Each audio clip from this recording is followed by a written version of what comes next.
এইকেইদিন যে ইমান গৰম পৰিছে, আপোনালোক সকলো ঠিকে থাকে আছেনে? দুপৰীয়া আকৌ মায়ে ক'লে মই আঞ্জাখন বনালোঁ, তই কিবা এটা বনাই দে। মানে পাকঘৰত তেনেকৈ যোগাৰ একোৱে আছিলে পটল কেইটামান আৰু আলু। বোলো ইয়াৰে কিবা এটা বনোৱা যাওক। দীঘলীয়া চাইজত পটল আৰু আলুখিনি কাটি তাতে কিবা কিবি অলপ সানি দিছোঁ। হ'ব আৰু কিবা কিবিটো ইগন'ৰ কৰক, সকলোতো দেখিছে আপোনালোকে।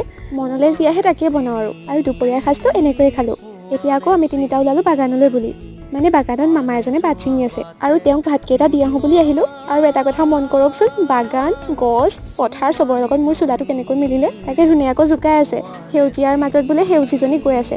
সৌজন মামা। তেওঁক মাতিলোঁ ভাত খাবলৈ আৰু ভাতকেইটা ধুনীয়াকৈ বাঢ়ি দিলোঁ। বাগানৰ ওচৰতে দেউতাই অকণমানিকৈ ঘৰ এটা বনাই থৈছে, গৰমত থাকিব আৰু ইমান যে ভাল লাগে। আজি আকৌ আমাৰ ইয়াৰ কি হৈছে জানো, অনবৰতে ফটোৱে তুলি আছে। মোক কৈছে মোক ইনষ্টাগ্ৰাম আইডি এটা খুলি দিবা। মই বোলো অ'কে বছ, খুলিব লাগিব।